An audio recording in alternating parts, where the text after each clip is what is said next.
ask anybody's question but yours. You're an idiot. And really a disloyal person. What's up, everyone, and welcome to this special edition of the Disloyal Idiots podcast. Christian and Guzman here, unfortunately, without my two other cohorts and Steve Howard and Andy Pregler. But that's what we have Mike Ostrowski for, and Mike is joining me once again. So we can talk a lot about postseason basketball, lack of postseason basketball, throwing some lacrosse there as well. But of course, at Syracuse, who are we kidding? It's basketball season. And at least Syracuse didn't have to deal with premature confetti. Yeah, that was something. That was a thing that happened. Shout out to Kevin Harlan, who continues to be one of the greats of broadcasting, who continues to roll with every single weird punch that you can throw his way, even if the Atlantic 10 decides to drop the confetti just a little bit too early. A little bit? Indeed. It was only halfway through the second half, okay? That's game not even close to over. Okay, it was fine. It was fine. And shout out also to CBS premiering the two Syracuse grads, Adam Zucker and Ian Eagle, on their broadcast for the next foreseeable month as they get ready for their March Madness push, which Syracuse will not be a part of, at least the men's basketball side. They will not be a part of. No word as of yet if Syracuse has decided to accept or decline an invitation from the NIT. We are recording this right now at 9:05 p.m., 30 minutes before the selection show starts on ESPN Dos, not the Ocho, as people might want to believe. But we are expecting that this Syracuse team, based on what has happened, or in this case, not happened, we're expecting Syracuse to accept an NIT invitation, which would have been a lot easier to maybe tell if Syracuse performed a little bit in the week prior.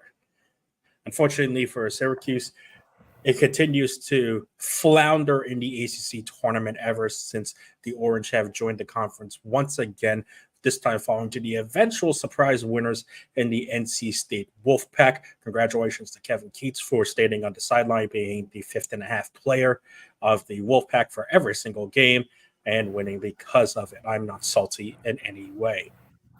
Oh, not at all. And this also had nothing to do with some comments Jim Boeheim made about their celebrating, I'm sure. No, nothing at all.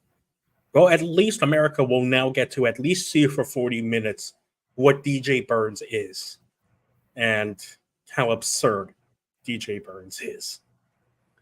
On the bright side, NC State winning 5 conference games at Capital One Arena is a reminder of how much Georgetown still sucks, because they haven't done that since 2019. Since it is 9:05 p.m. on the eastern seaboard of the United States of America on this lovely March 17th day in the year of our Lord 2024, which is always a great time to remind everyone that Georgetown still sucks.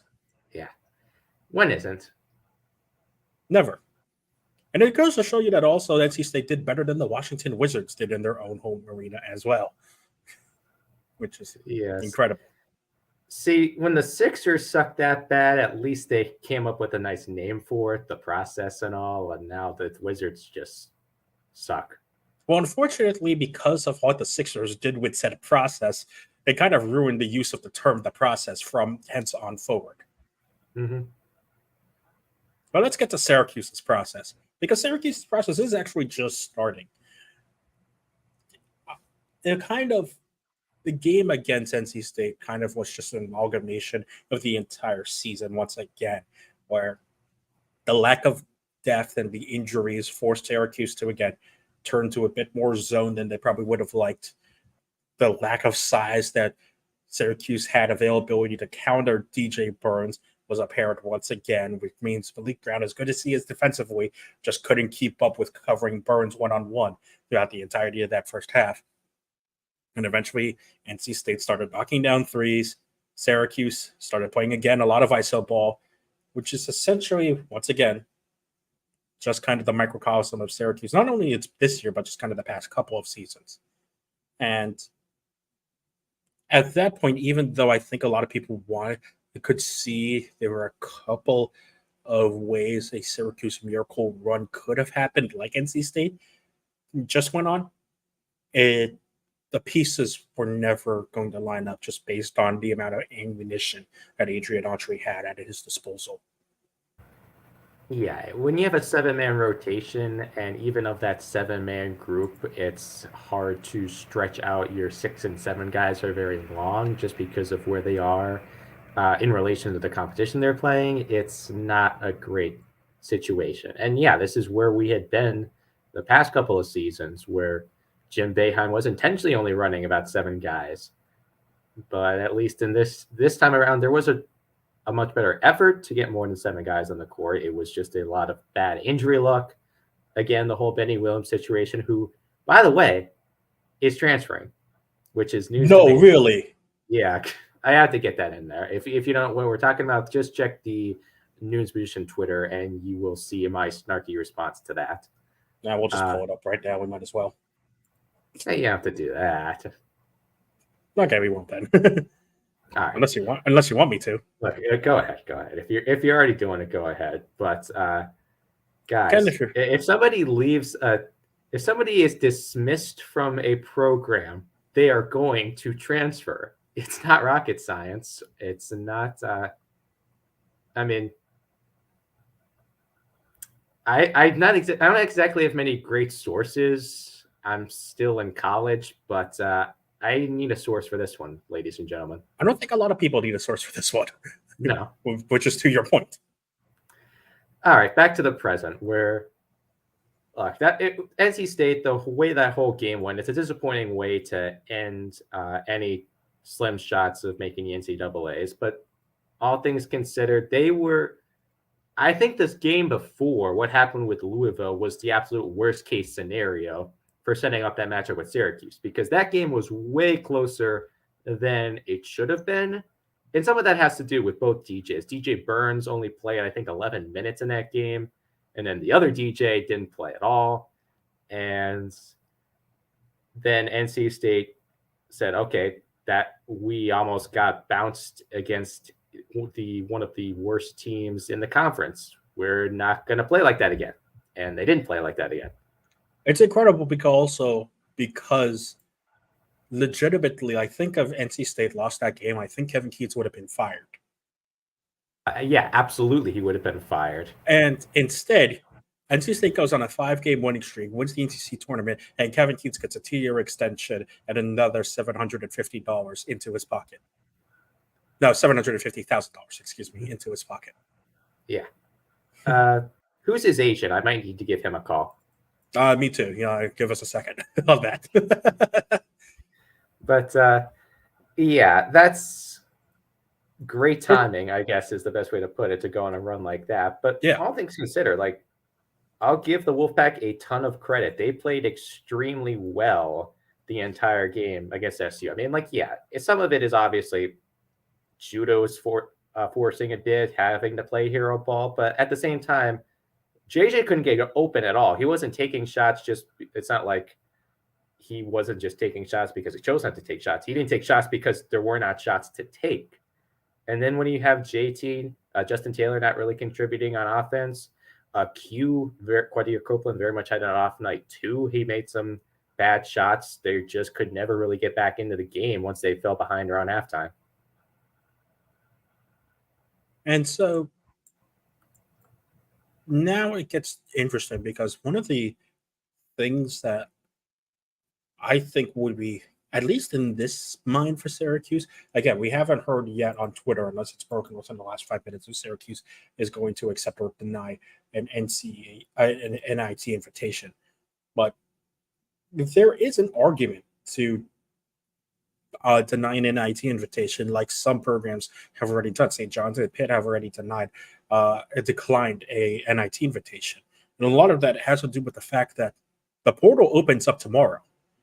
And even though Syracuse has some pretty talented freshmen coming in, and Donnie Freeman and Elijah Moore, those two guys alone aren't going to help Syracuse get over the hump. And we've seen Jim Boeheim use the portal to his success before, and it's going to be Adrian Autry's first full season full off season using the portal, even though he took over at the end of the season last year. I doubt he was in many advanced talks at the time he took over the head coaching position to really target players other than the ones he had prior connections with. So there is, again, that's your opportunity to say, hey, potentially Syracuse declines an NIT invitation to head into the offseason straight away and start roster building the way that Adrian Autry wants to start roster building. I would imagine they do, accept based on some of Autry's last comments in the post game. Yeah, me too. We'll take those opportunities whenever we can get them. And as far as the whole, the portal opening, SU, I really don't think will be doing a ton in the portal simply because they don't have a lot of room to do so unless some of their own players leave first. You get an open scholarship with Benny out of the picture, then there's the possibility Monir Hema is a medical TQ. Obviously, it's not official. That's just speculation at this point. Maybe Judah leaves, but until one of those two things happen, they're technically at -1 scholarships right now with the 2 freshmen coming in next year. So there's got to be some movement first.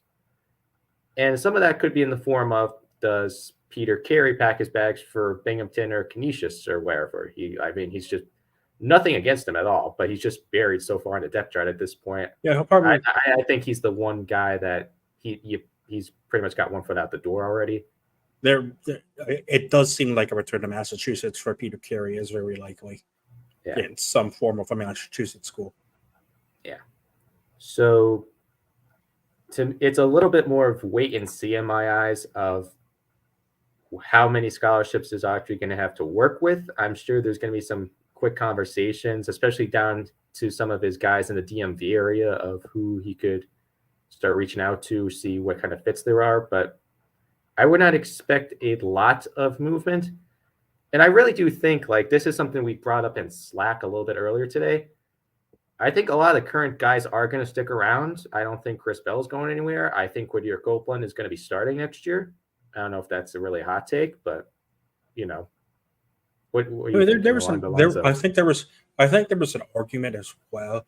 I think Copeland has kind of perfected the role of being the spark plug off the bench, and it gives Syracuse a unique situation to force other teams to prepare for, because you still have to deal with a starter who is very capable of playing, decent minutes, but then have to deal with this guy coming off the bench who could also theoretically be a starter, but then also changes up the team slightly and changes it up effectively enough to force the opponents to adjust in a way that they're not comfortable with. So I could very easily see Copeland being that guy once again, and essentially being placed in the Tyler Lydon role of the 2015-16 team, which is what he was this year.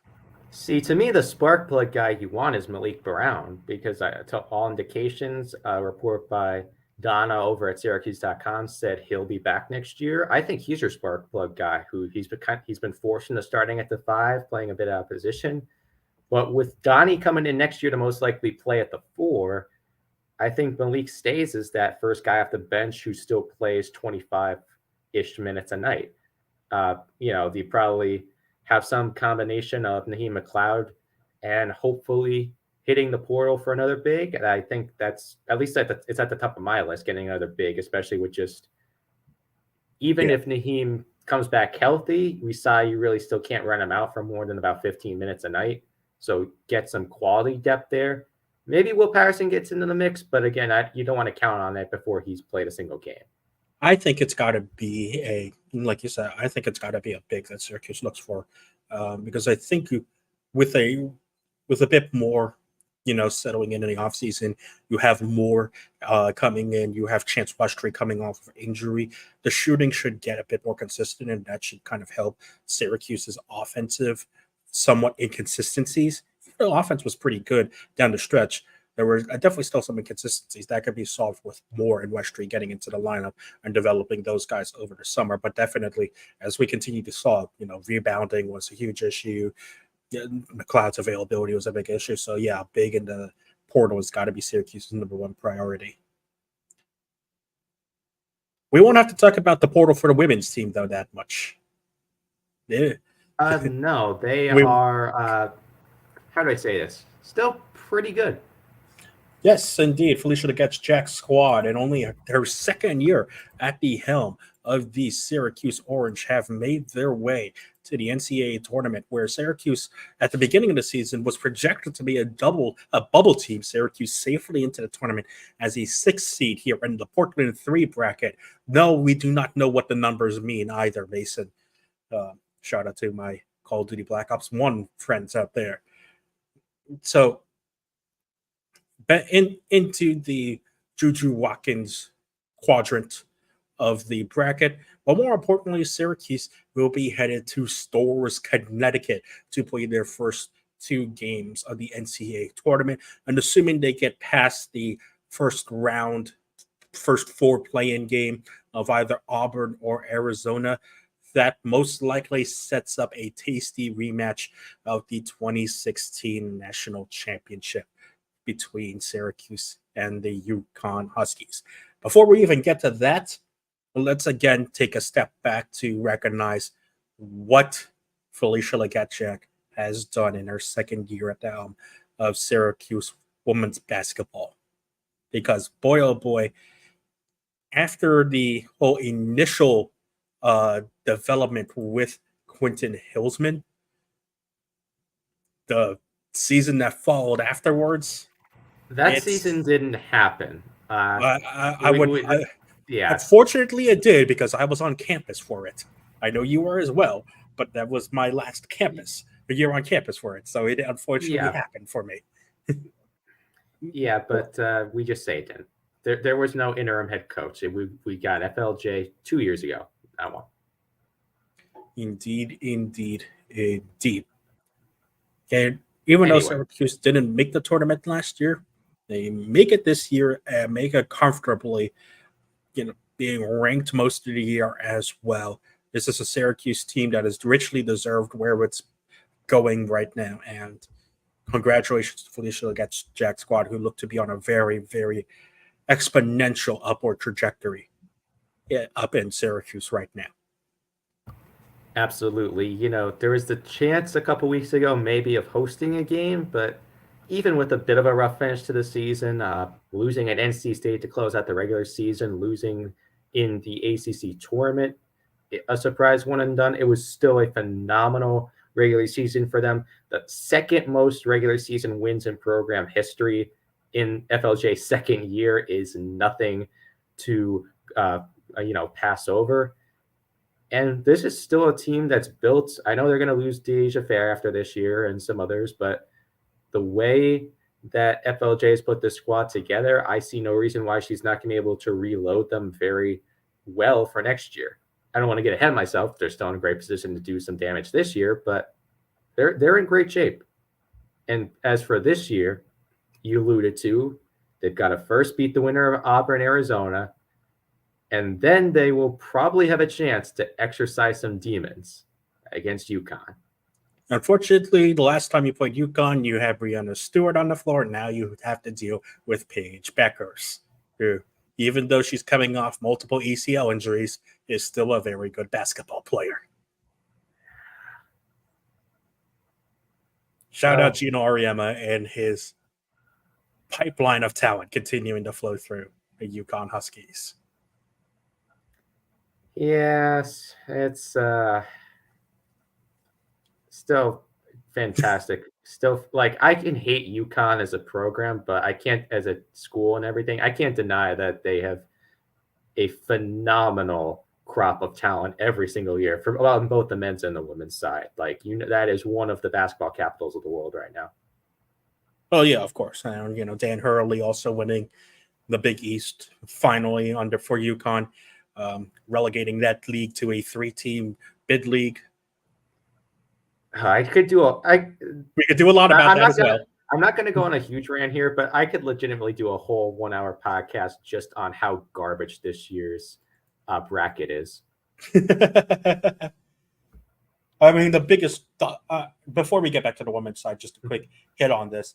It's still a crime that Indiana State was not put into this bracket. Yeah. I don't have anything to say on that. Just, why? Shows you that these net rankings may not be all that up to matter. That's Indiana State was 29 in the net. Yeah. Well, don't worry. That's not going to stop Syracuse from scheduling the all New York non-conference schedule next year. We will get to that in a bit because that is very, very important for us to talk about. Let's get back to the women, though, because they deserve their time in the spotlight. Because boy, oh boy, do they deserve their time in the spotlight. Yes, it's going to be tough to get past UConn. Let's put that out there. It's been a while since Syracuse went on that miracle 2016 run that unfortunately ended with basically facing the buzzsaw that was the heart and the middle of the UConn 2010 dynasty. But, we've seen explosiveness from this Syracuse offense, and we know that Syracuse, just in general under FLJ, is not going to back down. I mean, you just count the amount of multiple comeback victories from double digits from improbable positions that the Syracuse women's basketball team has come back from. You can never count them out. No. And don't forget, this team is undefeated against the SEC. Indeed. It was Bama, right, this year? Yeah, it was Bama. Mm-hmm. So, that'll be a good place to start. And jokes aside, it has been a very special year for this team, and they've come back from a lot of games that it seemed like they were out of. And even if they hit a bit of a speed bump near the end, and even before the 2 losses to close out the year, the Pitt game was very close when on paper it probably should have been.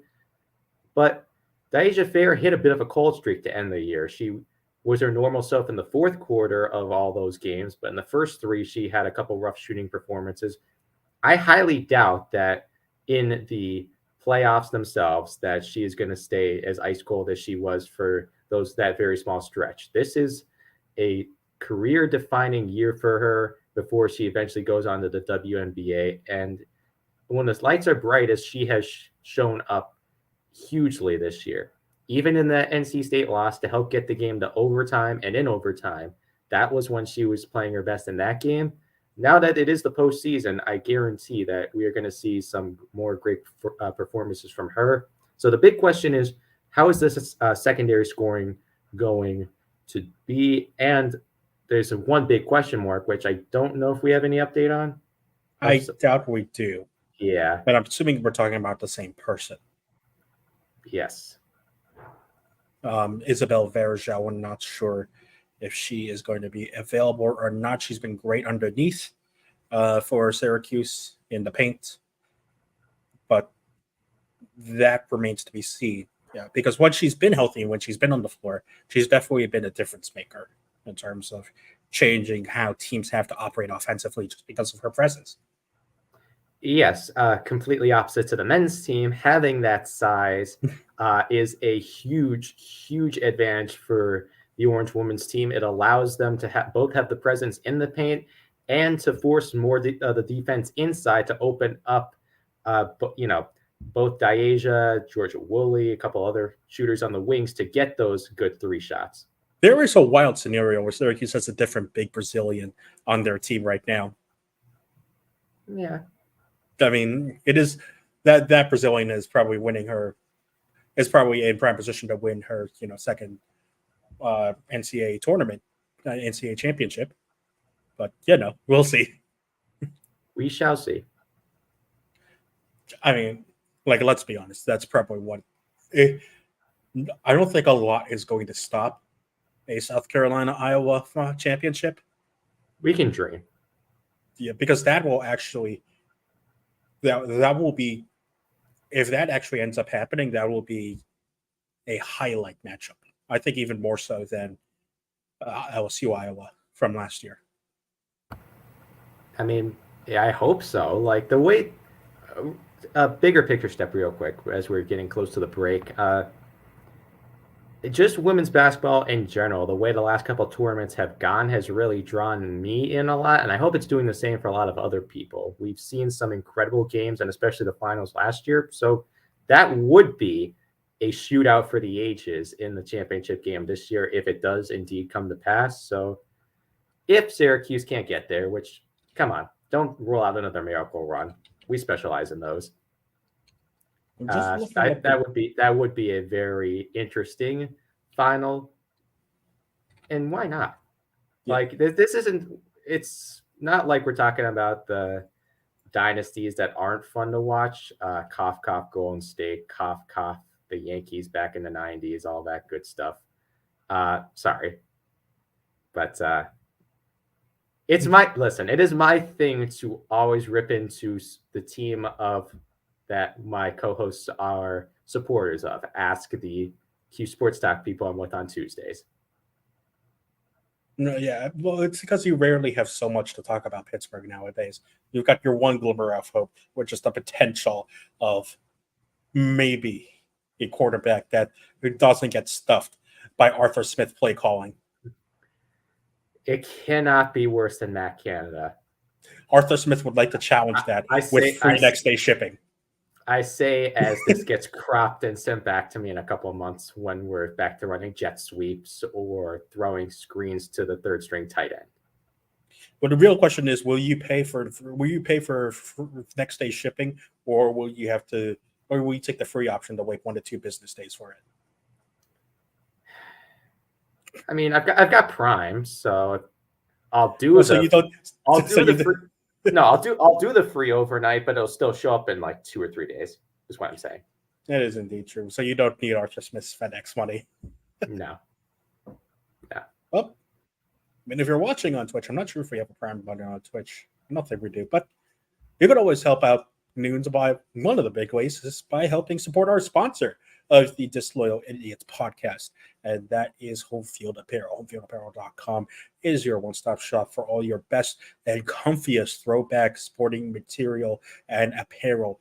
I mean, the latest release for Syracuse is an absolute doozy, a 44 throwback orange script jersey for basketball. I'm not sure if that is even still available because boy, oh boy, it is a very, very good one to have.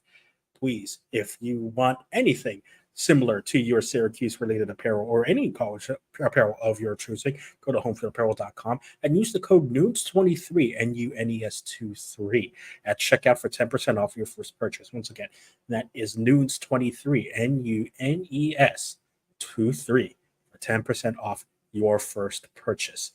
It is an absolutely awesome opportunity for Syracuse to show off, and for Home Field Apparel to show off some of these awesome throwback materials, and maybe also for some of you, nudge Syracuse to maybe have Syracuse join the Home Field NIL collective. I was just getting that. This is our somewhat weekly pitch to SU Athletics to get in on a great brand and to make your athletes some money too, because NIL is not going anywhere, so you might as well do it with a good company that we enjoy. The NIT selection special is just starting right now on ESPN2. We will have the reaction to Syracuse's opponent and road to the NIT crown and to yet more Madison Square Garden funness should Syracuse end up making it all the way downtown to MSG. But for right downtown. Yeah, downtown. Sure, I don't have a good New York accent. That was supposed to be a Pittsburgh accent. Downtown. I'm not that good at identifying accents either. So bracket is getting revealed right now. I will jump in when we can. Actually, we might as well just, have a live reaction with us right now before we get into more Syracuse talk. First matchup has already been revealed. Seton Hall is going to host St. Joseph's. as the first number 1 seed Seton Hall. Again, one of those many Big East teams that were left out of the NCAA tournament. 4 seed LSU will host North Texas. Shout out to the Mean Green getting into the NIT. Shout out to LSU. Oh boy, Syracuse is probably not going to get seeded above LSU, but boy, it's going to look bad if Syracuse isn't seeded above LSU. I mean, Syracuse did beat LSU, but Tom Crean only counts for so much. Tom Crean is also on this on this NIT show, so this should only fuel maybe more great Syracuse Indiana memes. Third matchup that's being reviewed: Providence hosting Boston College. That'll be fun for a lot of people in Rhode Island. Mm-hmm. All right, they at least got to. Say again, Mike. I think your mic. Yeah, sorry. That's a good regional one. Yes. For whatever reason, the volume on my selection show just went like full blast, so I had to panic mute. Oh, wonderful. Congratulations. I am watching without sound right now. And one of the other teams that we might have thought would have hosted Syracuse, Princeton is hosting UNLV. So shout out to the Rebels who'll have to make their way to Trenton. That should be fun for them.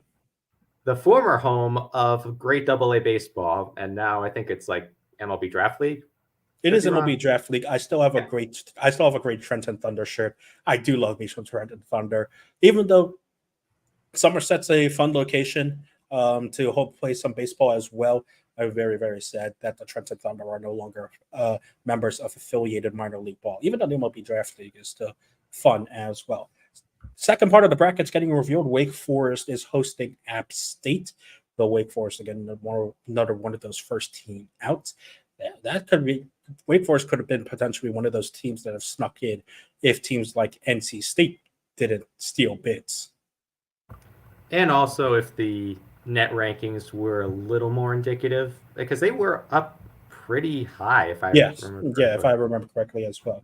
One of the bottom 4 seeds that is hosting, Georgia will be hosting a under 500 Xavier team, which is interesting because I was always under the impression that you had to be at least 500 to even play postseason play of any type.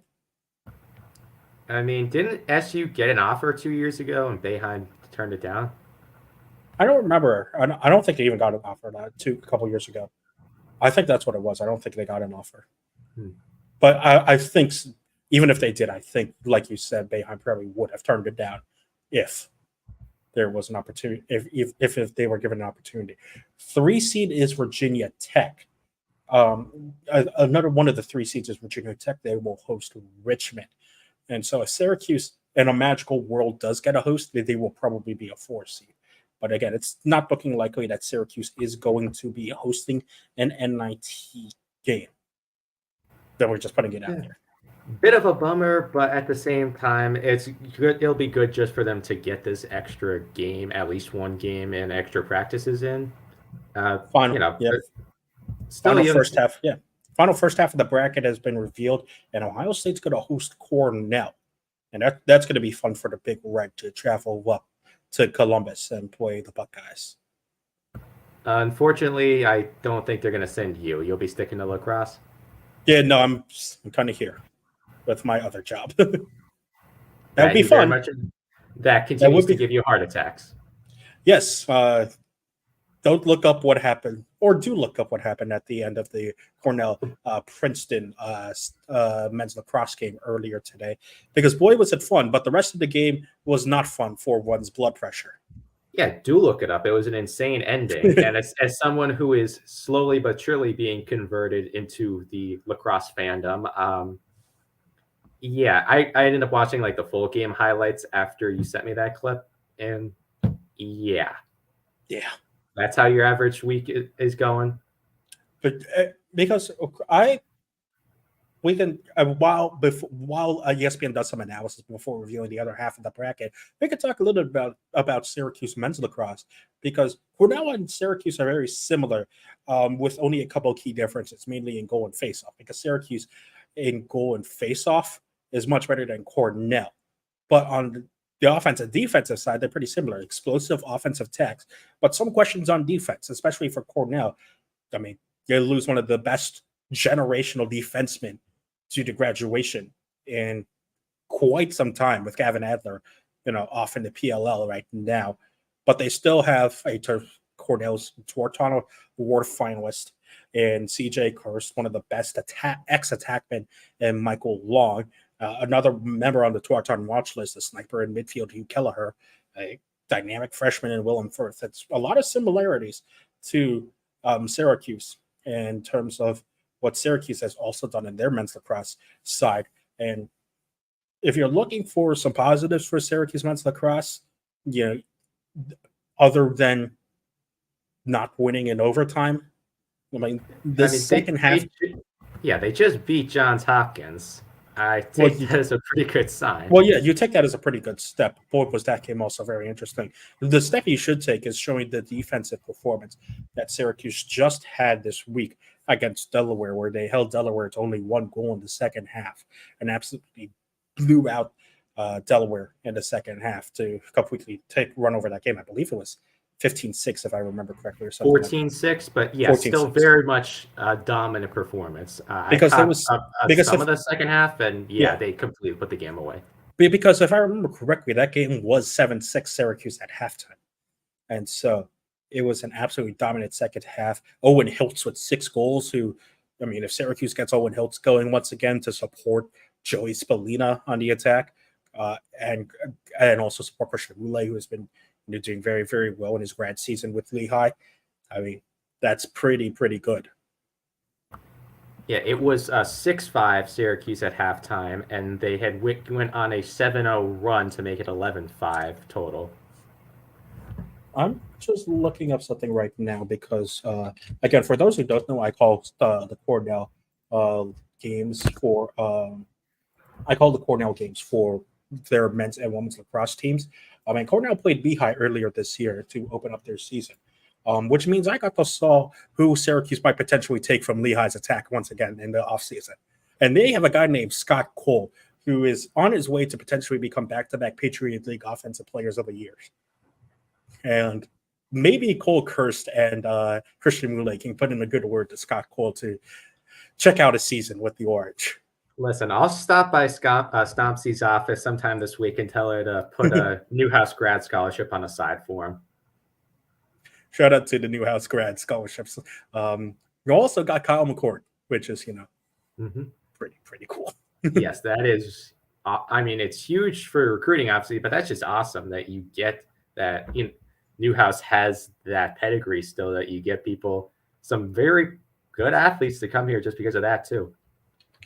Well, what's up next for Cuse is, at least in their men's lacrosse tenure, is going to be the doozy of all doozies, because it always happens. Syracuse Duke for men's lacrosse is always one of the dumbest and stupidest games in all of college lacrosse. And that's coming up next week.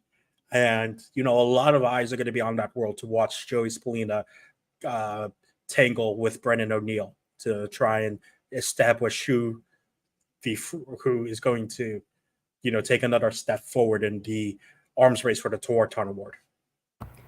Yeah, I was at the Duke-Syracuse game in the Dome last year. I've got the credential line around somewhere. I don't know if I have the mental fortitude to cover another one because, as you said, they are crazy.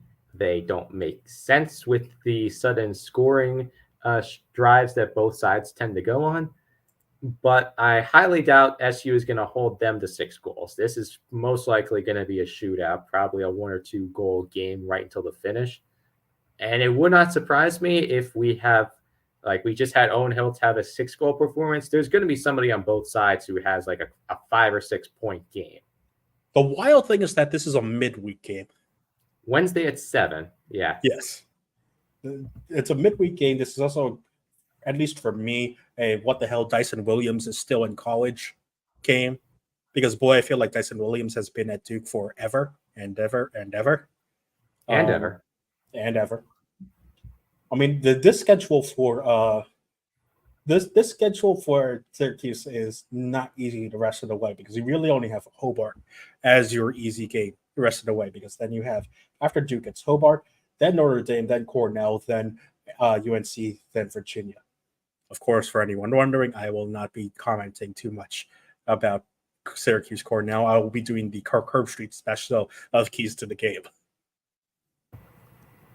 Yeah, and keeping in mind that will be a doubleheader with SU women's lacrosse also playing at Cornell a couple hours earlier. Indeed, and that women's lacrosse team, really quickly before we get back into the NIT schedule selection show, which has just started back up again on ESPN. Boy, was that a good game from the women yesterday. Absolutely dominating the Tar Heels. Yes, this is not the same North Carolina women's lacrosse team of past, but still dominating the Tar Heels 20-5 in the Dome. I think that's a performance that could set up the women for postseason success. Yeah, the total antithesis of last year, where they started strong and ran out of gas. They started a little rough with that start of schedule, and this is a game that says like they're not going anywhere. They're on fire with putting up that kind of offense the entire game. It's going to be a fun team to watch these next couple of weeks, and we'll get back to them shortly as the NIT bracket is back on. Top part of the second half of the bracket, Indiana State, who should be in the NCAA tournament, will be hosting ACC school SMU. Butler will be hosting Minnesota. Yes, SMU is in the ACC. Let's still get our minds around that. In a couple months, they are in the Indeed. ACC. Shout out to Bradley, who gets to host a NIT game. They'll be hosting the Fighting Sister Jeans of Loyola Chicago, which will always be fun for Loyola Chicago, who loves their postseason play. And Sister Jean will get to stay in Chicago for that game as well. And then finally, Cincinnati is the final 2 seed of the top right part of the bracket, and they will host San Francisco. So unless Syracuse declined an invitation, this is actually getting kind of down to the wire of what we're actually seeing from Cuse. I mean, every sign points. I'd still be very surprised if they declined, as I am rapidly scouring Twitter to see what's going on. Me too.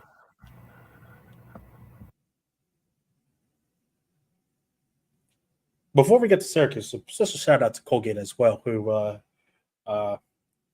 continues their Patriot League dynasty, and they'll take on Baylor in the 3-14 matchup. The Villanova will host the VCU in the bottom right part of the bracket. So if this goes Syracuse's way, Syracuse will be in the Nova bracket, which again will be very, very will be very, very helpful for Mike, being a Scranton native. And also just the whole Big East thing. But yes, also I have a lot of close friends at Villanova, so I want the personal bragging rights to come out of that. Indeed. It's been a while since Syracuse and Nova have played. I think it's been 2 years since Syracuse and Nova have played.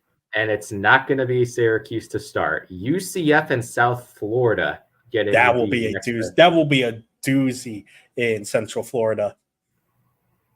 I've low-key been a big USF supporter recently, which I know is bad to say after the Boca Raton game, but like that team is so much fun to watch recently. But we don't talk about that Boca Raton Bowl. Syracuse didn't want to play in that.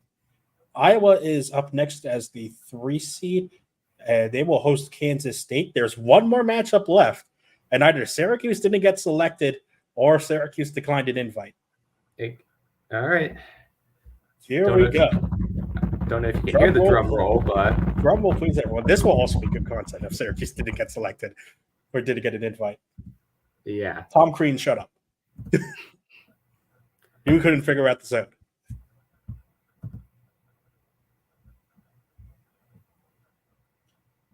Drum roll, ladies and gentlemen, leading on the screen, Utah. No. I don't think Syracuse is going to Utah. UC Irvine. Syracuse either didn't get selected or declined an invite to the NIT.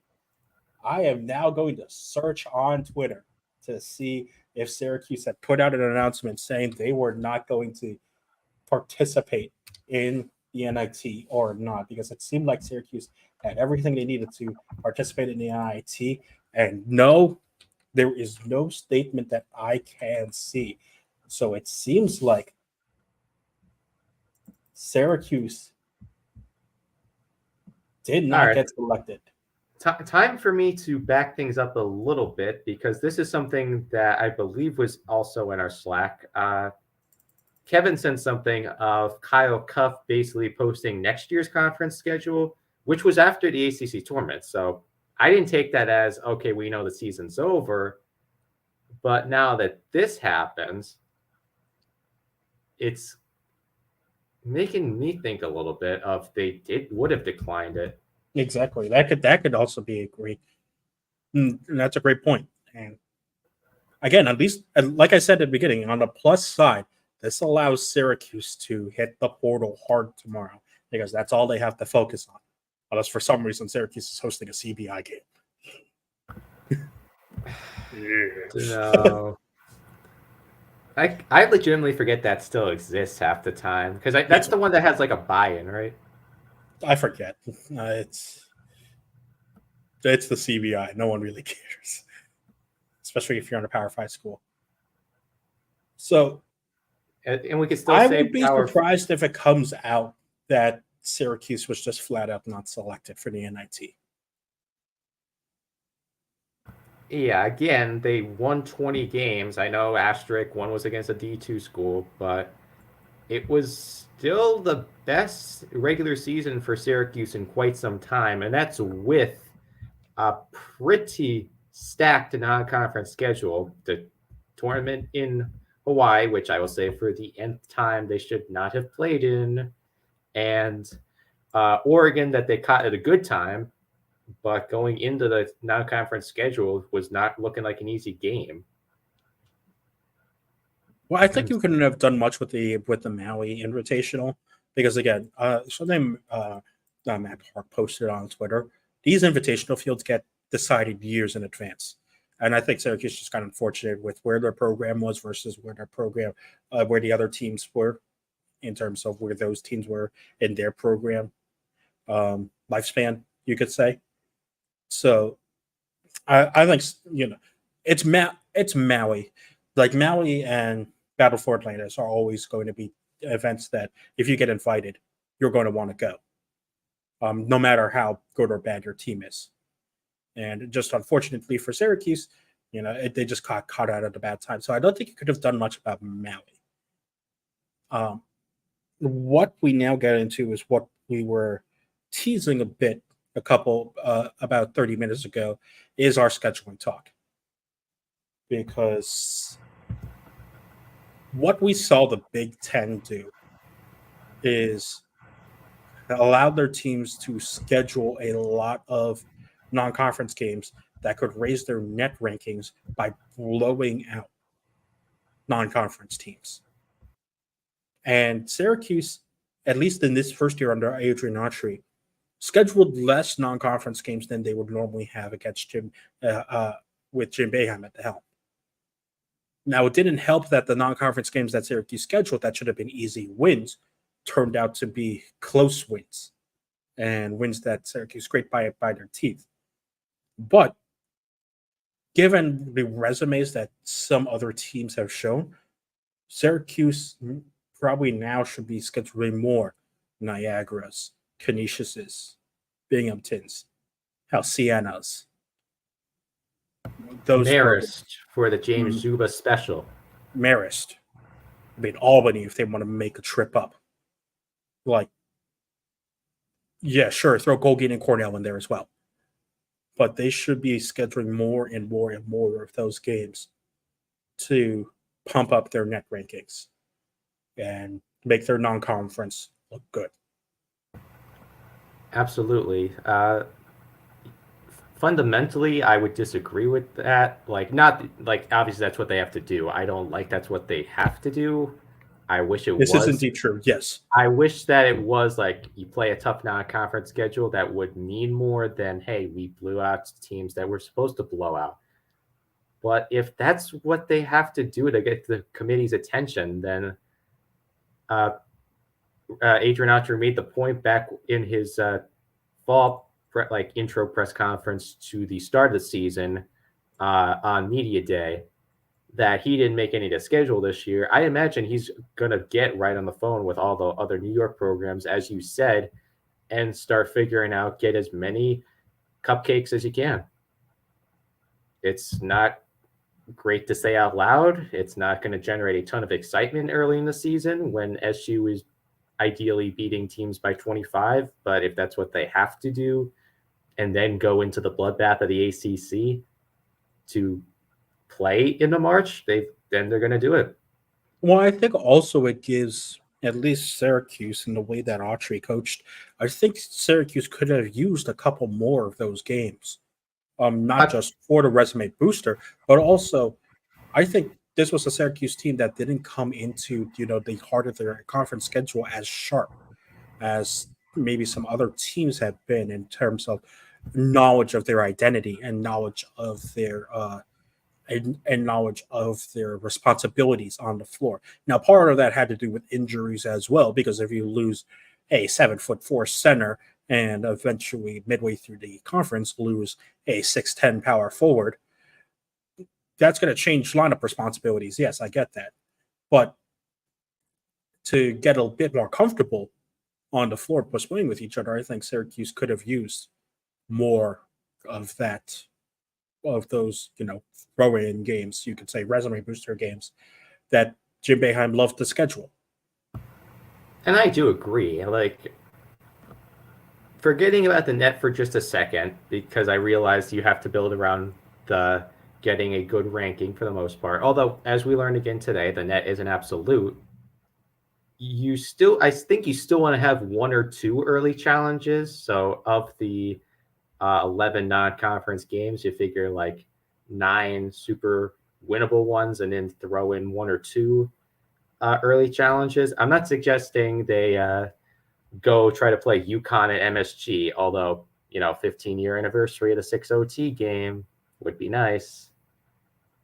But yeah, I know that, especially with the Autry getting his first chance to really make his own roster this next year, instead of trying to cobble together the remnants of Jim Boeheim's last recruiting class with some of his own transfers.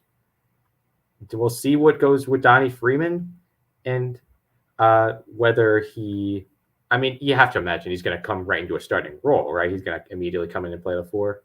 You would hope so, because Syracuse desperately needs that, unless they find a very good 4 in the portal.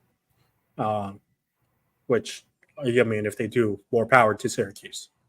Yeah. Because also it sounds like, based on what Donna Tota reported for Syracuse.com, it sounds like they're going to keep Malik at the 5. So it doesn't sound like Malik is going to practice anymore with the responsibilities of a power forward. He will just practice with the responsibilities of a paint protector center. So maybe that puts more emphasis on getting a 4, an established 4, if they want to, make a noise already in the SEC, or if they just want to throw Freeman to the fire and underdevelop with the game time. That'll be very interesting to see. But then we also get to a decision that continues to get murkier and murkier. Because we might as well talk about it now with the last couple of minutes we have on this podcast. What's Judah Mintz going to do? I 100% think he's going back to the draft. And I'm not going to come up with a debate of whether it's the right decision or the wrong decision. I just think that he didn't really elevate his stock this year. If anything, it probably dropped a little bit. And I just don't see how a third year with SU is really going to change that, unless he is willing to change his play style a little more.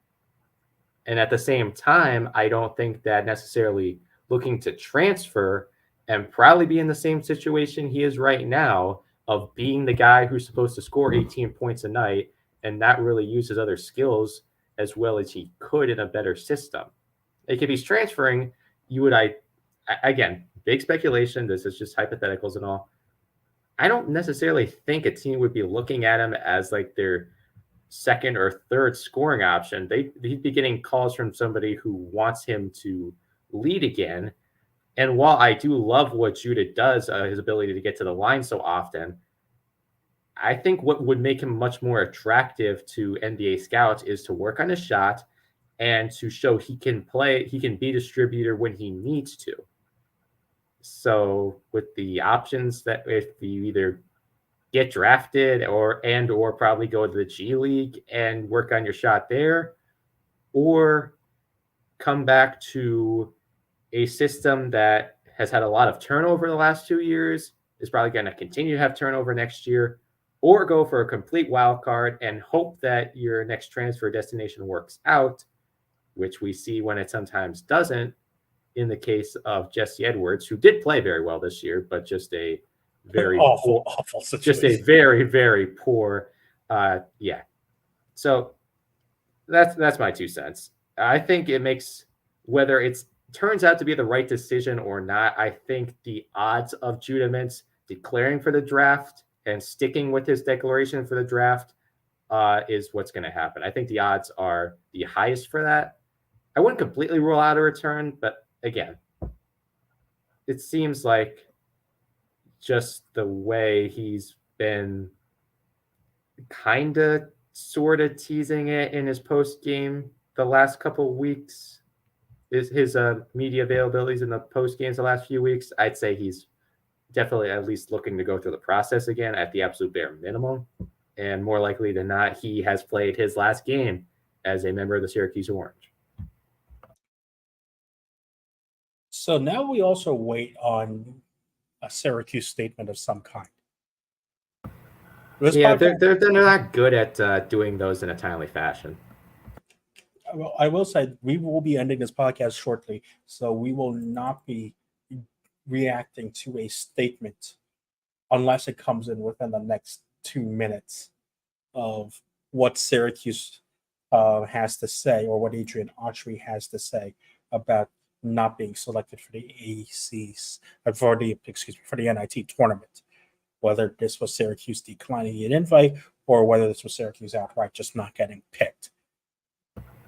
This will be a lot of discussion to have. Yeah.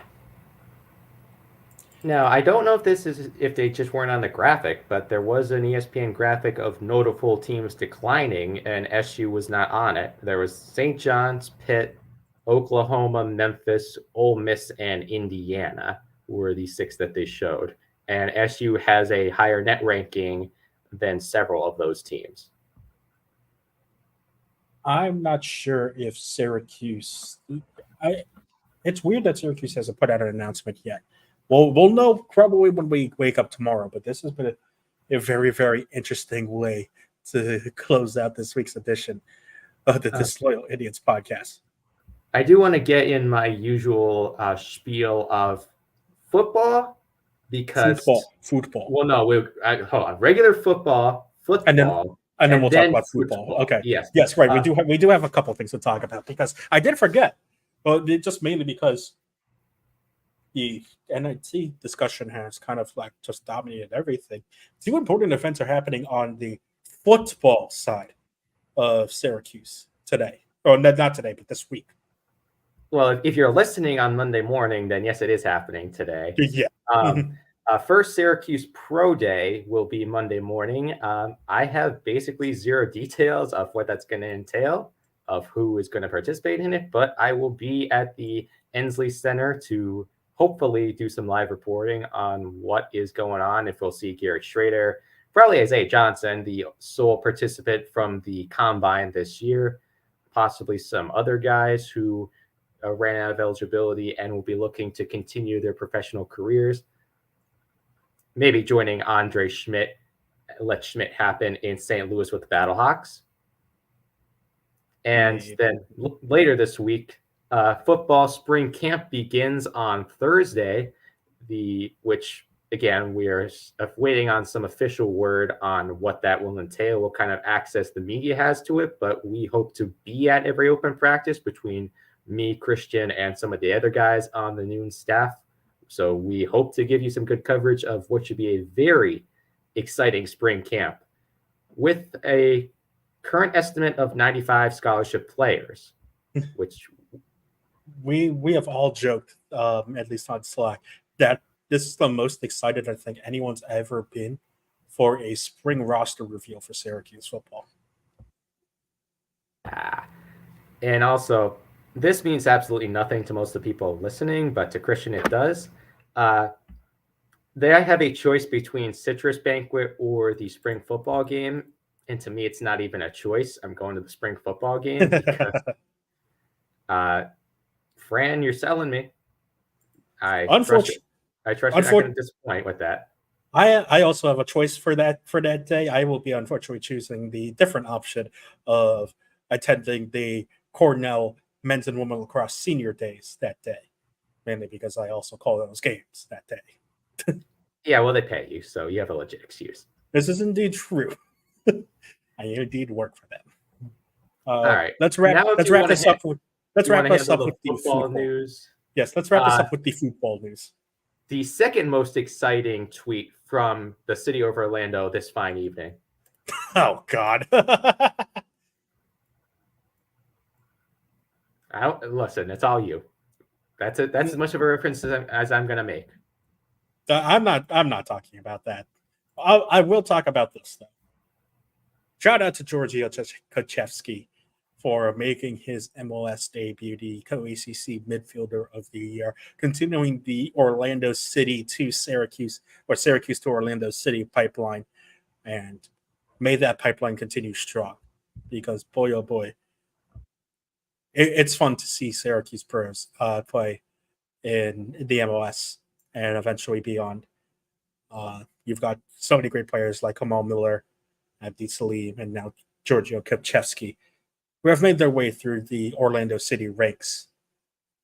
And shout out to Giorgio. He was always a great passer of the ball at Syracuse, and may that long continue in the MLS.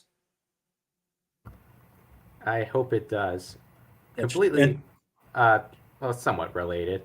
I have a great goal video of him from this year. Of the one time I was actually in the student section on the hill, scored right in front of me, yells right into the camera, and that has got to be like a top 5 at minimum moment of my time here at SU. So thank you very much for that, Giorgio. I hope you continue kicking it in the MLS. And also shout out to Central New York, because remember, Kochevsky is a Liverpool native. So him and Kochevsky and Alex Bono representing the Central New York region well with their representation here in the MLS. That'll do it for us here at the Disloyal Idiots podcast. It is currently 10:05 p.m. on Sunday, March 17th. And as of my latest refresh, there was no statement from Syracuse Athletics or from Adrian Autry about Syracuse's status or lack thereof in the NIT. So this means we're going to have some interesting discussions when we wake up in the morning.